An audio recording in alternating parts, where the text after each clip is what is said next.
Twin pregnancy. ఈ twin pregnancy స్కాన్లో ఎలా ఉంటుందో మనం ఒకసారి చూద్దాం. సినిమాలు చూసి అనుకుంటారా 9th మంత్లోనే తెలుస్తుంది, డెలివరీ అయ్యాక తెలుస్తుంది. లేదు, స్కాన్లో 2nd మంత్ నుంచే, మీ డేటింగ్ స్కాన్ అప్పటి నుంచే ట్విన్స్ తెలిసిపోతాయి. సో ఒకసారి స్కాన్లో చూద్దాం. బేబీ హెడ్ కనిపిస్తుంది మనకి, హార్ట్ బీట్, హ్యాండ్స్ అవి కూడా కనిపిస్తున్నాయి మనకి. సో మనం స్లోగా ట్విన్స్లో 2nd బేబీ వైపుకి మూవ్ అవుదాం. 2nd బేబీని చూస్తున్నాం ఇప్పుడు.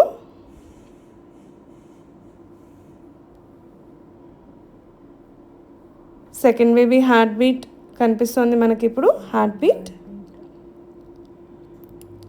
అండ్ అబ్జర్వ్ చేస్తే 2 బేబీస్కి మధ్యలో ఒక మెంబ్రెయిన్ ఉంది. సో ఇటువైపు మెంబ్రెయిన్కి ఇటువైపు ఒక బేబీ, మెంబ్రెయిన్కి అటువైపు ఒక baby. At a time both babies కనిపిస్తాయి మనకి. DCDA twins. ఈ మెంబ్రెయిన్తో బోత్ బేబీస్ సెపరేట్ అవుతాయి. అటువైపు ఒక ప్లాసెంటా ఉంది, ఇటువైపు ఒక ప్లాసెంటా ఉంది. So twin babies and non identical DCDA twin బేబీస్ని మనం స్కాన్లో చూస్తున్నాం ఇప్పుడు.